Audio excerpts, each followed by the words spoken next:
Óxido-reducción, espontaneidad de las reacciones. En la clase pasada habíamos estado viendo las reacciones donde había intercambio de electrones, pero en ningún momento vimos por qué algunas pasan y por qué otras no. Veamos un ejemplo. Algunos metales, por ejemplo el hierro, el magnesio, el zinc, el cobre, se oxidan en la atmósfera, mientras que otros, como los metales nobles, o sea, el oro, el paladio, el platino, son metales que no se oxidan, digamos. Están los dos, los, son tanto metales, todos, y están expuestos a la misma atmósfera. ¿Por qué una tuerca de hierro se oxida? ¿Por qué un ánodo de magnesio se oxida? ¿Y por qué el oro y el paladio o el platino sencillamente soportan esto? Eso es un poco lo que vamos a tratar de entender en esta clase. En ecuaciones, si veríamos la oxidación del hierro, tenemos la M ecuación de oxidación del hierro, tenemos la M ecuación de reducción del oxígeno. Acuerden, el oxígeno oxida reduciéndose, acuérdense de eso siempre, ¿no? Que hay una oxidación y una reducción íntimamente ligada. Entonces tenemos el hierro, se combina con el oxígeno y forma el óxido. Mientras que con un metal noble, como por ejemplo el oro, también podremos plantear la oxidación del oro, podemos plantear la reducción del oxígeno y sin embargo el oro no reacciona con el oxígeno oxidándose. De ahí que se use como metal noble y de ahí que en la antigüedad se empezó a usar como moneda. Incluso las monedas anteriormente ni siquiera eran de metales, algunas veces como valor de intercambio estaba la sal, que de ahí viene la palabra salario incluso, ¿no? Lo que se pagaba en sal. Sin embargo, los metales no, cuando se descubrió, fueron reemplazando a esas otras cosas como objeto dinerario. Bueno, volvemos entonces. ¿Por qué algunas reacciones redox ocurren y otras no lo hacen? Acá tenemos que introducir un concepto que es espontaneidad de las reacciones. ¿Qué significa espontaneidad? Cuando una reacción ocurre, decimos es espontánea. Cuando una reacción nunca va a ocurrir por sí sola, decimos es no espontánea. Ojo, que una reacción sea espontánea no es sinónimo de que sea rápida. Algunas reacciones pueden tardar más de 3.000 millones de años en ocurrir. Por ejemplo, el carbono diamante que pasa a carbono grafito, esto es una reacción espontánea. Sin embargo, hay diamantes que son casi tan viejos como la Tierra, ¿sí? O como la vida en la Tierra, o muy viejos, digamos, estamos hablando de diamantes que cayeron en la Tierra hace 3.000 millones de años y todavía no se han transformado en grafito. O sea, que una reacción sea espontánea no significa obligadamente que va a ocurrir y la vamos a ver, sino que tiene tendencia natural a ocurrir por sí sola. Espontaneidad de las reacciones redox. O sea, nosotros ahora vamos a trabajar las reacciones redox y vamos a ver cuáles son los criterios que podemos ver para, en cuyo caso, que mezclemos dos reactivos, estos den una reacción redox o no la den nunca, sin, por sí solo. Vamos a tener que, lo que vamos a repasar un poco en la clase pasada, tiene que haber tres requisitos fundamentales. Hay dos que ya los vimos en la clase pasada, que son, primero, tiene que haber una especie que se pueda reducir. La especie que se puede reducir se llama agente oxidante. ¿Por qué? Porque cuando se reduce toma electrones y al tomar electrones oxida otro. Acuérdense que una reducción siempre viene acompañada de una oxidación y viceversa. Al mismo tiempo, para que haya una especie que pueda reducirse, también tiene que haber una especie que pueda oxidarse, porque se conoce como el agente reductor, ¿sí? Ahora, tiene que haber otro tercer requisito, que el potencial de reducción del par de la especie que se reduce debe ser mayor que el potencial de reducción del par de la especie que se oxida. Y acá metí un montón de conceptos que vamos a tener que desarmar y la clase de hoy básicamente tiene que ver con poder, vamos a remarcarlo, poder entender esto último que acabo de escribir. O sea, todo este párrafo. El potencial de reducción del par de la especie que se reduce debe ser mayor que el potencial de reducción del par de la especie que se oxida. Vamos a tratar de desarmar esto a lo largo de la clase. ¿Qué significa? Par redox. ¿Qué son los pares redox? Un par redox está formado por dos especies de un mismo elemento químico con distinto número de oxidación. Por ejemplo, cation zinc 2 más, zinc metálico. O sea, en un par redox yo tengo el mismo elemento químico, pero dos especies diferentes. Acá tenemos zinc con número de oxidación más 2 y acá tenemos zinc con número de oxidación 0. Fíjense que siempre en un par redox podemos establecer una ecuación de reducción o de oxidación, dependiendo cómo lo escribamos. Yo acá lo estoy escribiendo en el sentido de la reducción y después vamos a ver bien por qué. Y esto, como ven que hay electrones que están dando vuelta, que están circulando, esto tiene un potencial, ¿sí?, que se denomina potencial del par, que se mide en voltios, ¿sí? Se mide así, y cada par en una determinada condición tiene un potencial asociado, ¿sí?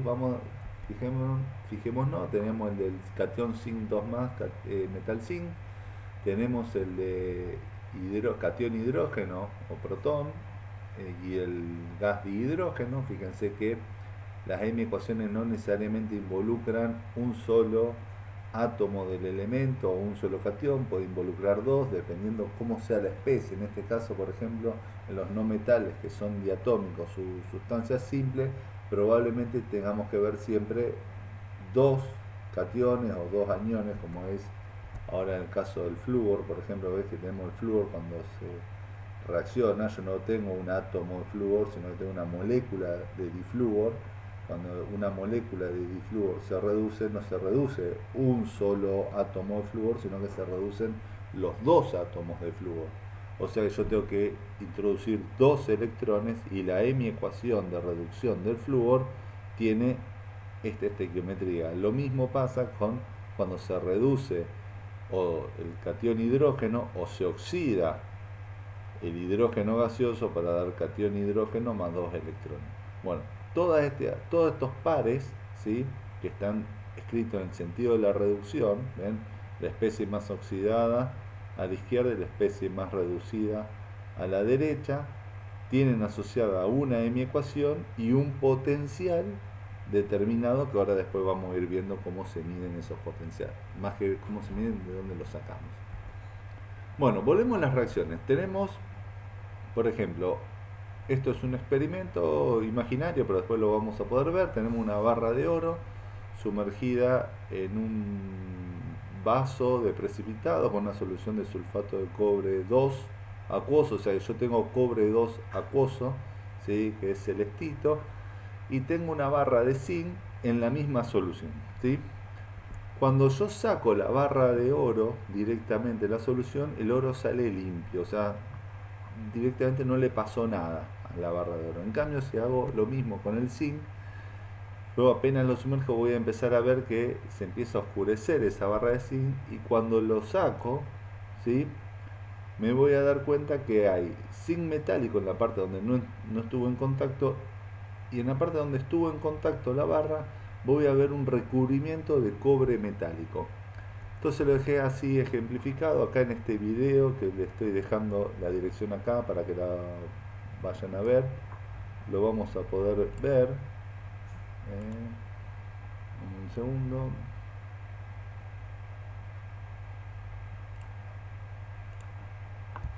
Bueno, tenía colgado acá.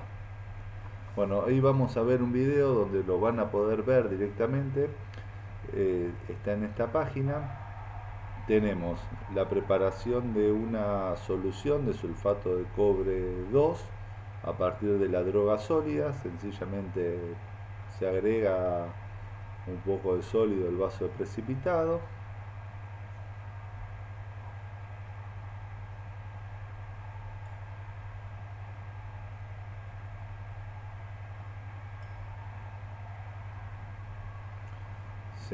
Se toma una lámina de zinc, ¿sí? El zinc es un metal plateado.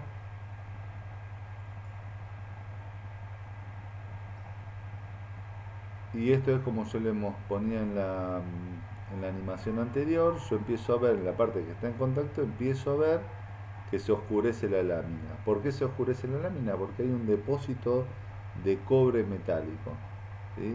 Ese cobre metálico no es una barra de cobre, sino que son incrustaciones de cobre que empiezan a ver en la placa y quedan, digamos, al tacto eso se puede eliminar fácilmente, pero es cobre metálico. Y fíjense que la solución se pone un poquito más clarita, ¿por qué? Porque se pierden cationes cobre 2.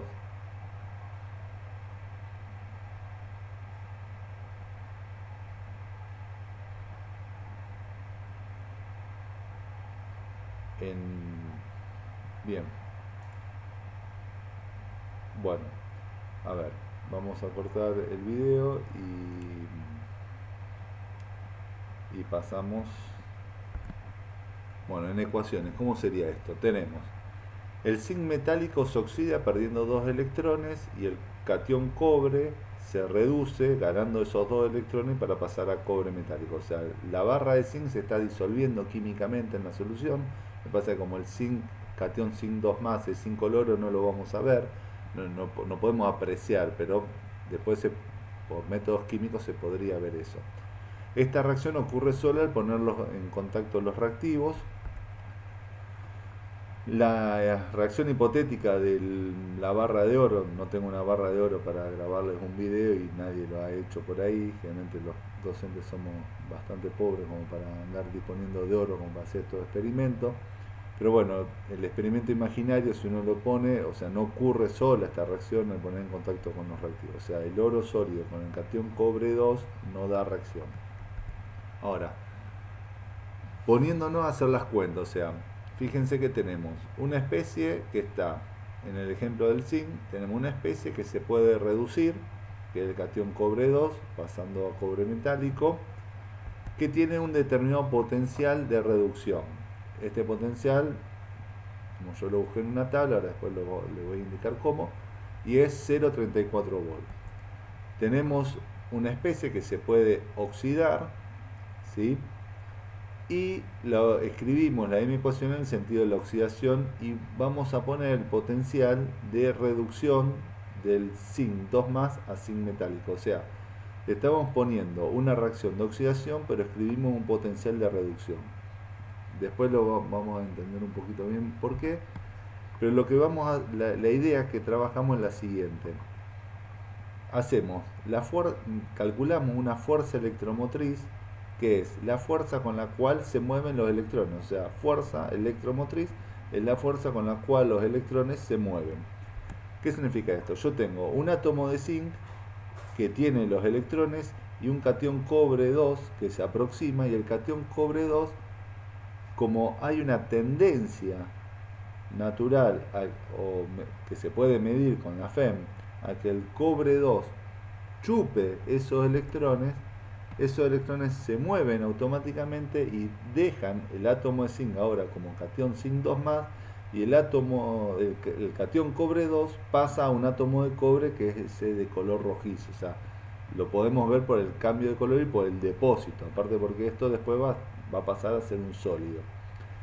Esa fuerza electromotriz, fíjense que tenemos el potencial de reducción del cobre 2 a cobre y tenemos el potencial de reducción del zinc 2 más a zinc metálico, que es negativo. ¿Cómo calculamos la fuerza con la cual ese electrón se mueve?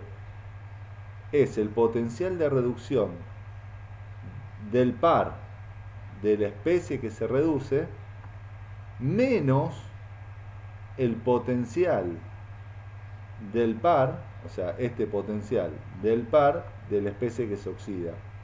Y lo ponemos menos porque es la fuerza con la cual el cobre tira y la fuerza con la cual el zinc trata de retenerlo. Por eso este va sumando y este va restando. Pero como este es negativo, fíjense que me queda menos y menos. Y la FEM me termina dando 1,1 volt. Veamos el otro ejemplo, en el caso cuando no ocurre una redox. Veamos por ejemplo el caso del oro con el catión cobre 2. Tenemos el potencial de reducción del oro es 1,5 volt. O sea, si el oro yo lo quisiera oxidar, o sea, cuando el oro 3 se reduce, tiene un potencial de 1,5 volt. El potencial de reducción del cobre sigue siendo el mismo. No, que nosotros cuando calculamos la fuerza electromotriz, fíjense que a esta reacción, que yo la puse en el sentido de la oxidación, el potencial de reducción, yo le pongo el signo menos adelante. Y ahora la fuerza electromotriz me da negativa. ¿Qué significa eso? Yo tengo un átomo de oro y el catión cobre 2. Si el catión cobre 2 intenta sacarle el electrón vuelve automáticamente al átomo de oro. O sea, no es que el electrón sale y vuelve, esto es una animación.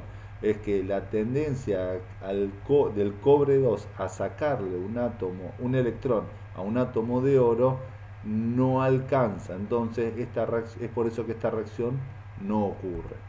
Bueno, hacemos un breve resumen, damos un par de pasitos atrás y después un paso adelante.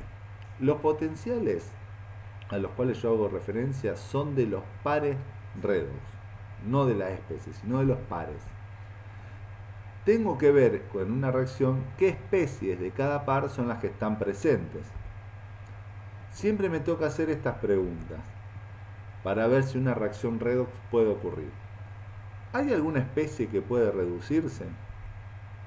Si la respuesta es sí, me sigo preguntando. Si la respuesta es no, no hay reacción posible, porque si nadie se puede reducir, nadie se puede oxidar.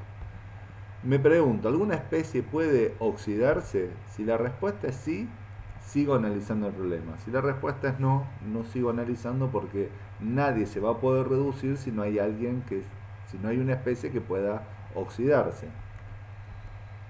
Y después de eso, calculo la fuerza con la cual se moverían los electrones, porque puedo tener el caso donde haya un agente oxidante y un agente reductor, pero el agente reductor no tenga la fuerza necesaria para sacarle los electrones al agente oxidante. Perdón, lo dije mal. El agente oxidante puede que no tenga la fuerza necesaria para sacarle los electrones al agente reductor. Anteriormente lo dije al revés. Corrijan la errata. Ahora vamos a ver un par de ejemplos más, no se preocupen. Tenemos la FEM, la fuerza electromotriz, es el potencial de reducción del par de la especie que se reduce menos el potencial de reducción del par de la especie que se oxida. Si este potencial, el potencial de reducción del par de la especie que se reduce es mayor que el potencial de reducción del par de la especie que se oxida, la FEM es positiva. ¿Por qué? Porque yo estoy haciendo una resta entre un número más grande y un número más chiquito. Eso me va a dar mayor que 0. Cuando la FEM es mayor que 0, la reacción, yo digo, es espontánea. Es espontánea significa que va a ocurrir por sí sola. Se puede demorar o puede ser instantánea. Eso no lo sabemos. Eso depende de la cinética.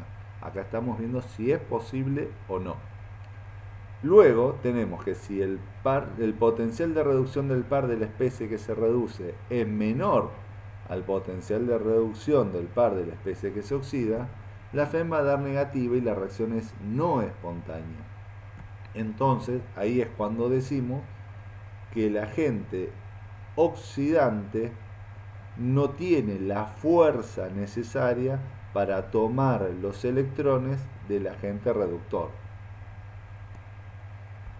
Entonces, ¿dónde buscamos los potenciales? Acá tenemos al amigo que va al comedor conocido de Peter Capusotto pero siempre se pregunta, ¿y los potenciales dónde están los potenciales? Bueno, los potenciales están en tablas de potenciales. Antiguamente, y en algunas tablas periódicas que son bastante comunes, que ustedes usen, hay tablas de potenciales de oxidación. ¿Qué significa? En vez de estar las reacciones escritas en el sentido de la reducción, están escritas en el sentido de la oxidación. ¿Cómo se dan cuenta que una tabla de potenciales es de oxidación? Porque está la especie reducida a la izquierda y la especie oxidada a la derecha. Otra forma práctica, por ejemplo, en esas tablas, la oxidación del litio tiene un potencial positivo y la oxidación del flúor un potencial negativo.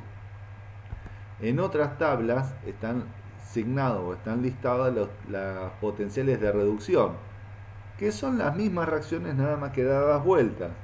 Como están dadas vueltas, el signo se les cambia. O sea, si la oxidación del fluoruro para dar flúor tiene un potencial de oxidación de menos 0,287 volt, la reducción del flúor gaseoso para dar 2 aniones fluoruro tiene un potencial de reducción de más 2,87 volt, y lo mismo ocurre con la reducción del litio. Si la oxidación del litio era algo positivo, ahora la reducción del catión litio para dar litio metálico tiene un potencial de reducción de menos 0,305 volt. O sea, si ustedes generalmente había listado estas dos tablas, pero generalmente llevaba a la confusión. Entonces las tablas de oxidación se eliminaron de la bibliografía y por sugerencia la IUPAC, que es la Unión Internacional de Química Pura y Aplicada, sugiere usar solamente tablas de potenciales de reducción. ¿Sí? En la página 24 de la ejercitación anual 2020 ustedes tienen una tabla de potenciales que dice está referida al electrodo de hidrógeno. ¿Qué significa el electrodo? El electrodo es el par, digamos, con un par redox se puede armar un electrodo, que en la clase que viene vamos a ver qué significa electrodo. Y el electrodo de hidrógeno o el par catión hidrógeno tiene potencial cero por definición. Fíjense, yo ahí le puse cero, lo van a ver con mucho cero, más cero, menos cero, y a veces lo tienen escrito directamente como cero número, porque no es un valor medido. O sea, en realidad estos potenciales se miden en relación al hidrógeno. En la clase que viene vamos a ver cómo, pero bueno, fíjense que los tenemos listados. Generalmente las tablas van a empezar con el litio, que es el que tiene menor potencial de reducción, y terminan con el flúor, que es el que tiene el mayor potencial de reducción, y en el medio anda el hidrógeno.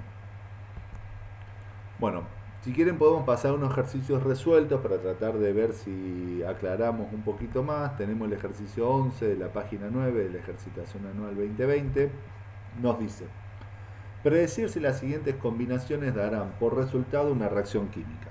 De ser así, desarrollar los sistemas redox correspondientes. ¿Sí?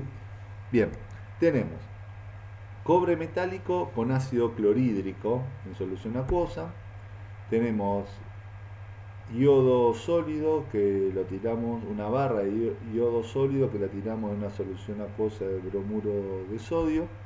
Tenemos magnesio metálico en sulfato de cobre 2 acuoso, y tenemos gas cloro burbujeado en una solución de bromuro de potasio. Bien, tenemos que ver en estas cuatro situaciones, hacernos siempre las tres preguntas, y los vamos a resolver en una forma en la cual yo les propongo resolverla así, que es un poco mecánica, pero que no presta confusiones. Tenemos cobre sólido con ácido clorhídrico. Entonces me pregunto, ¿alguna especie puede reducirse? Sí. ¿Cuál? El catión hidrógeno. O sea, acuérdense que en el ácido clorhídrico yo tengo hidrógeno y cloro. El cloro es más electronegativo, entonces tiene número de oxidación menos 1, y el hidrógeno tiene número de oxidación más 1. O sea, tengo la especie hidrógeno más. Me pregunto, ¿alguna especie puede oxidarse? Sí. ¿Cuál? El cobre. ¿Vale? ¿Tiene sentido plantear la oxidación del cloruro? Y no, porque esto es un compuesto. O sea, si el hidrógeno reaccionara con el catión hidrógeno reaccionara con el cloruro para dar hidrógeno gaseoso y cloro gaseoso, el ácido clorhídrico no se formaría en primera instancia. Entonces, eso lo descarto. Siempre me fijo uno de este con otro que esté acá. No me voy a fijar este con este mismo, sino que el hidrógeno me voy a fijar con este. Entonces, bueno, ¿tengo un agente oxidante? Sí. ¿Quién? El que puede reducirse. ¿Tengo un agente reductor? Sí. ¿Quién? El que puede oxidarse. Bien. Ahora, recién ahora me pregunto cómo es la FEM, o sea, la fuerza con la cual esos electrones se van a mover. Si la fuerza esa es positiva, los electrones se mueven solos. Si la fuerza es negativa, los electrones no se mueven, cada electrón queda donde está y no se va a ningún lado. Entonces me voy a la tabla de la página 24 y busco el potencial Bueno, este no hace falta buscarlo porque por definición es cero. Planteo el de la reducción del hidrógeno. Potencial cero, por definición. Planteo, busco la reacción del cobre, pero esta, como la tengo que plantear en el sentido de la oxidación, la tengo que dar vuelta con respecto a lo que está en la tabla. Porque en la tabla yo tengo cobre 2 más 2 electrones que dan cobre metálico. Yo la doy vuelta, y como la doy vuelta, acuérdense que la que doy vuelta es la que pongo restando. ¿Sí? Entonces, la fuerza con la cual se mueven los electrones es 0 menos 0,34. Recuerden, lo repito de vuelta. La reacción que planteo en el sentido de la oxidación es la que voy a tomar ese potencial y lo voy a poner restando. ¿Sí? Entonces, la FEM esta me va a dar claramente menos 0,34 volt, o sea, un voltaje negativo. ¿Qué significa voltaje negativo? Que los electrones no tienen tendencia de salir de un átomo de cobre para entrar en un catión hidrógeno y formar hidrógeno gaseoso a la par que se forma catión cobre 2.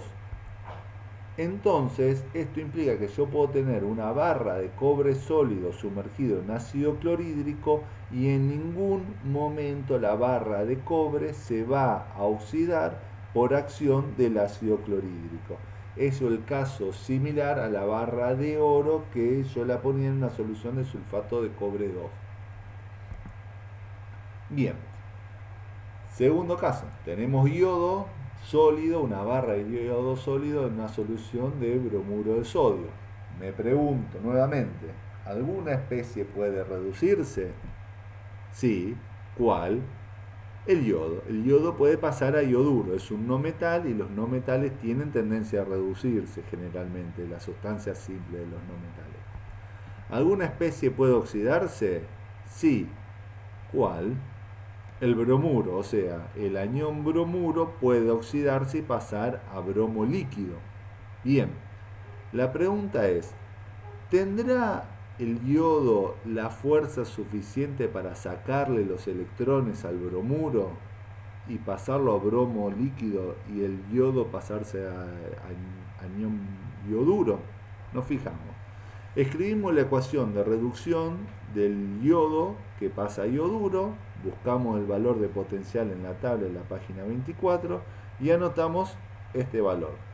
Ahora necesitamos escribir la M ecuación de la oxidación del anión bromuro a bromo, que es, tenemos que buscar la ecuación de reducción del bromo a bromuro y dar la vuelta. Cuando la damos vuelta, acuérdense, la que se da vuelta es la que pasa a restar. Calculamos la fuerza electromotriz y tenemos el potencial de reducción de la especie que se reduce menos el potencial de reducción del par de la especie que se oxida. O sea, fijémonos que este potencial, al ser más grande que este, me va a dar la FEM negativa, y si me da la FEM negativa, ¿qué significa? Que puedo tener tranquilamente yodo sólido en una solución de bromuro de sodio acuoso y no va a haber reacción. Bien, pasemos al caso, tenemos una barra de magnesio en una solución de sulfato de cobre 2 acuosa. Me pregunto, ¿alguna especie puede reducirse? Sí, y ya se darán cuenta cuál, el cobre 2. Quizá alguno se esté preguntando, bueno, el azufre acá tiene un número de oxidación más 6. ¿No tendrá tendencia el azufre a reducirse, a pasar? Bueno, para que el azufre en el sulfato tenga tendencia a reducirse, tienen que darse condiciones que son bastante raras y nosotros no las vamos a ver, que es que tengamos ácido sulfúrico puro y encima caliente. O sea, es algo que nosotros no vamos a ver, pero que puede ya ocurrir, pero nosotros no lo vamos a ver en el curso. O sea, nosotros nos vamos a quedar con el catión cobre 2 de la sal. ¿Alguna especie puede oxidarse? Sí. ¿Cuál? El magnesio. El magnesio metálico puede oxidarse. Acuérdense, los metales, las sustancias metálicas tienen tendencia a oxidarse.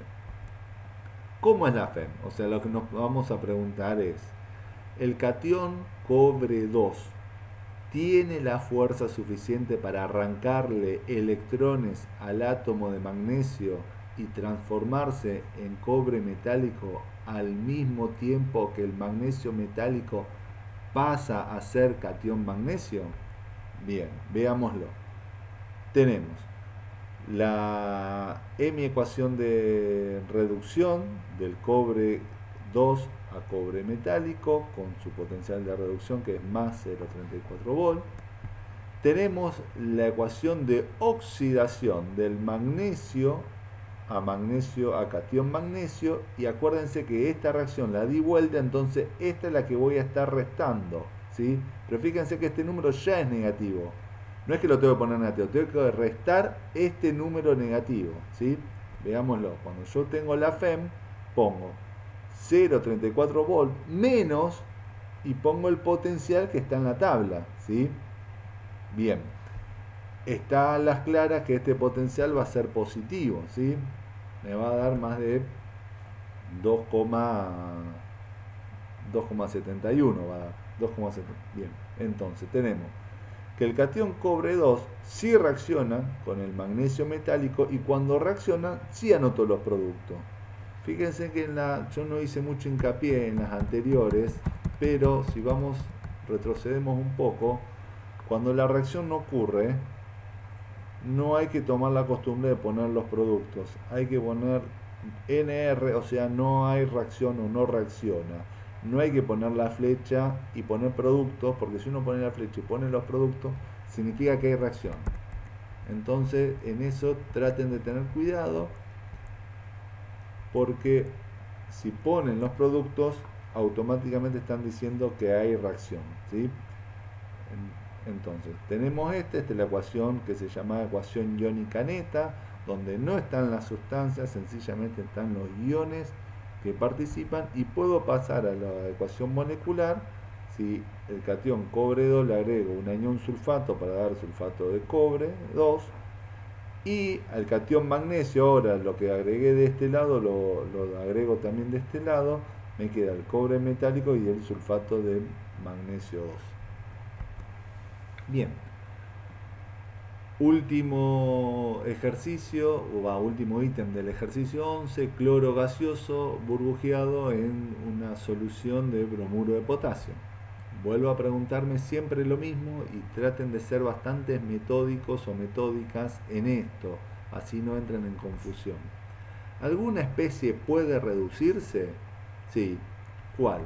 Bien, el cloro gaseoso. El cloro gaseoso es una sustancia de un elemento no metálico, tienen tendencia a la reducción. ¿Alguna especie puede oxidarse? Sí. ¿Cuál? El anión bromuro. Bien, ahora me pregunto, ¿cómo es la FEM? Bien, planteo la ecuación de reducción del gas cloro a anión cloruro y pongo el potencial de reducción como está en la tabla. Tengo que buscar ahora la ecuación de reducción del bromo, pero dar la vuelta, porque yo necesito la oxidación del bromuro para pasar a bromo, porque yo tengo que plantear la oxidación del bromuro, ¿sí? No la reducción del bromo.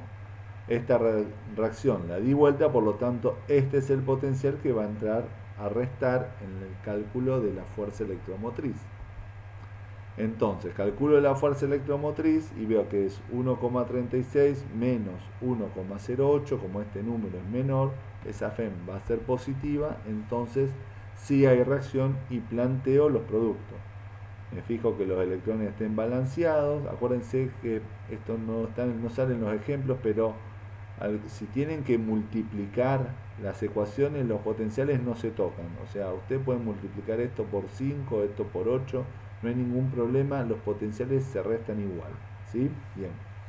En estos casos que nosotros se los damos son bastante sencillos y generalmente no requiere la multiplicación de las ecuaciones para eliminar los electrones. Pero en caso que lo necesiten, los potenciales no se tocan. Sencillamente se trabajan con lo que están en los valores de tabla.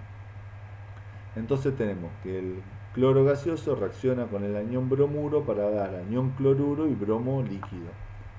Si pasamos a la ecuación molecular, tenemos que el cloro gaseoso reacciona con el bromuro de potasio para dar cloruro de potasio y bromo líquido. Bueno, está He-Man, que lo va a reestrenar Netflix, se los quería presentar, tenía una forma de terminar los videos que era con un consejo útil. Y yo se los voy a dar. Recuerden, amiguitos, si nunca hicieron nada de esto, o sea, rebobinar un cassette con una virome o jugar con este tipo de consolas, no se perdieron nada interesante, simplemente los que nacimos en la década del 70 y el 80 nos estamos empezando a poner un poco viejos y nos ponemos nostálgicos por esas cosas, nada más. Hasta la próxima.